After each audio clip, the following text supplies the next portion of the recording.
Care চ্যানেলে প্রত্যেককে স্বাগত জানিয়ে একটি নতুন আলোচনা নিয়ে এক্সক্লুসিভ সুমন। আমরা প্রত্যেকেই জানি মানুষ হলো সামাজিক প্রাণী, অর্থাৎ মানুষকে সমাজে থেকে সামাজিক বিভিন্ন রকম নিয়ম কানুন মেনে চলতে হয়। আর এটা আজ থেকে নয়, বহু যুগ আগে থেকেই চলে আসছে। মানুষের বাড়ি যাওয়া ও নিমন্ত্রণ রক্ষা করা, অতিথি সেবা, এই সমস্ত কিছু নিয়ম চলে আসছে। অতিথি আপ্যায়ন হলো সবচেয়ে বড় ধর্মের মধ্যে পড়ে। এছাড়াও মানুষের মধ্যে চলে আসছে প্রচুর আচার অনুষ্ঠান ও আচার অনুষ্ঠানের মধ্য দিয়ে যে কথা, আমাদের মূল যে কথাটা উঠে আসছে সেটা হচ্ছে আহার আদির কথা। বিভিন্ন ব্যঞ্জন দিয়ে থালা সাজিয়ে তার পাশে বাটি সাজিয়ে অতিথি সেবা, এটা বহু যুগ ধরেই চলে আসছে। এই ব্যাপারে অবশ্য বাঙালিরা রয়েছে একদম প্রথম সারিতে। বলা হয় বাঙালিরা হলো ভোজন রসিক। তাদের খাওয়া দাওয়ার জন্য শুধু চাই একটা শুভ দিনক্ষণ।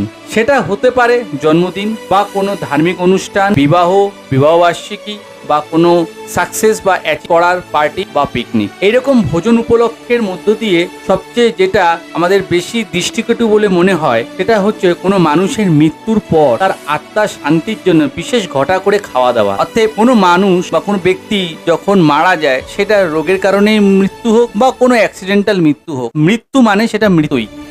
সবচেয়ে বড় দুঃখজনক একটি ঘটনা। যে গৃহে এই ঘটনা ঘটে সেটা অত্যন্ত বেদনাদায়ক ঘটনা হয়ে থাকে। অতএব এই ঘটনার তার আত্মার শান্তির জন্য যে খাওয়া দাওয়ার আয়োজন করা হয়ে থাকে সেটা অত্যন্ত দৃষ্টিকটু বলেই আমার মনে হয়। তাহলে কি এটা কি ধরে নেব কোনো কি আনন্দের অনুষ্ঠান বা নাকি আত্মার শান্তির জন্য কোনো নিয়ম রাখা? এই অনুষ্ঠানে শ্রাদ্ধে যিনি মারা যান, ভালো করে লক্ষ্য করলে দেখবেন যত লোকজন নিমন্ত্রিত হয় তাকে নিয়ে খুব বেশি একটা আলোচনা হয় না। প্রত্যেকে একে অপরের সঙ্গে সুখ দুঃখের আলোচনায় ব্যস্ত হয়ে থাকে।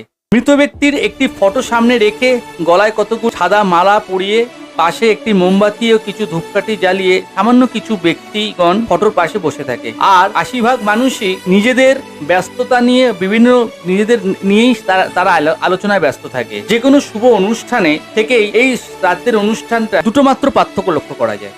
প্রথমত, যে প্যান্ডেলটা কালারফুল হয় না, সম্পূর্ণ সাদা কাপড়ের সাদা মাটা হয়, আর এর মধ্যে বিশেষ কোনো লাইটিং বা ফ্লাওয়ার ডেকোরেশন থাকে। আর দ্বিতীয়ত থাকে না সেটা হচ্ছে ডিজে বা কোনো সানাইয়ের ব্যবস্থা।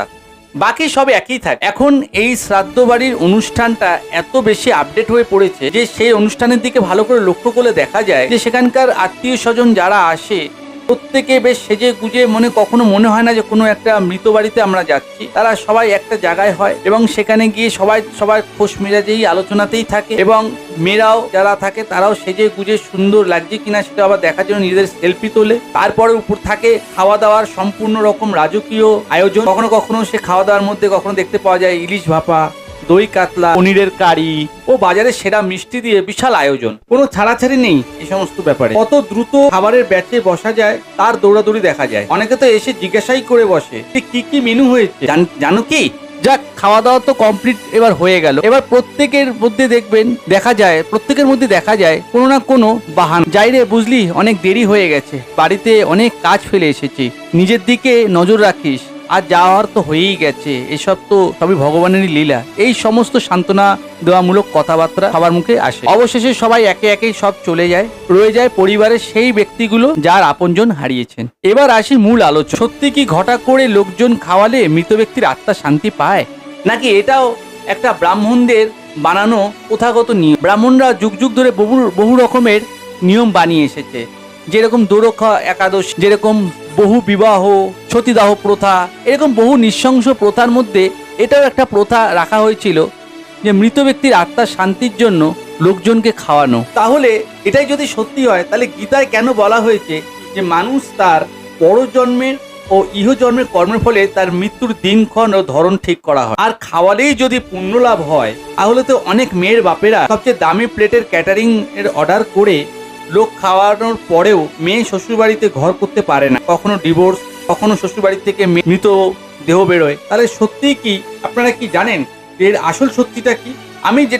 আমি যেটা অনুভব করি যে একটি মানুষ যতদিন বেঁচে থাকবে, সে যত তার কর্মজীবনে সুকর্ম করবে, সেই সুকর্মের মধ্য দিয়েই তার সুনাম থেকে যাবে এবং সুনামের মধ্য দিয়েই তাকে চিরকাল মানুষ মনে রাখবে। আর তার মৃত্যুর পর তার কথা মানুষ মনে রাখবেই, তার আত্মারও শান্তি ঘটবে। এটাই হলো গীতার মূল কথা। এবার যে পয়েন্টগুলো আত্মার শান্তির জন্য এসে দাঁড়াচ্ছে, এরা বর্তমানে আমি মনে করি আত্মার শান্তির জন্য যে যে বিষয়গুলো অ্যাকচুয়ালি করা দরকার বলে আমি মনে করি, সেটা হলো প্রথমত আত্মার শান্তির জন্য যে সমস্ত নিয়ম কানুন বিধি নিয়ম রয়েছে ব্রাহ্মণ মতে বা আমাদের ধর্মে, সেগুলোকে সম্পূর্ণ পালন করা। দ্বিতীয়, কাঙাল ভোজন, অর্থাৎ সমস্ত দুস্থ মানুষকে, ক্ষুধার্ত মানুষকে খেতে দাও, তাদেরকে খাওয়ানো। এই সমস্ত রাজকীয় খাইয়ে কোনো লাভ নেই। এই সমস্ত মানুষকে খাওয়াও যারা দুস্থ, যারা একবেলা খেতে পারে একবেলা খেতে পারে না, এই সমস্ত দুস্থ মানুষকে খাওয়ালে আত্মার শান্তি পরমভাবে হয়। আর তৃতীয়ত হচ্ছে যখন কোনো অনুষ্ঠান হয়, লক্ষ্য করবেন বাড়ির বাইরে কুকুর, বেড়াল, কাক, গরু, সমস্ত জীবজন্তু ঘুরে বেড়ায়, তাদেরকেও আহারাদি দিন, তাতেও আত্মার শান্তি ফিরবে। আর চতুর্থত হচ্ছে আপনার সামর্থ্য মতন আপনি কিছু ব্রাহ্মণকে ডেকে তাদেরকে খাওয়ান এবং তাদেরকে কিছু বস্ত্র বা কোনো কিছু দান করুন। এই সমস্ত বিষয়গুলোর মধ্যে দিয়ে সেই মৃত ব্যক্তির আত্মার শান্তি পাবে এবং আপনাদের মানসিক শান্তি আপনারা পাবেন। আমি তো আমার বক্তব্য বলে দিলাম। এই বিষয়ে আপনাদের কি রায় আপনারা অবশ্যই জানাবেন। টেক কেয়ার চ্যানেলে প্রত্যেকে ভালো থাকবেন, এই বলে আমি আমার বক্তব্য এখানে শেষ করছি।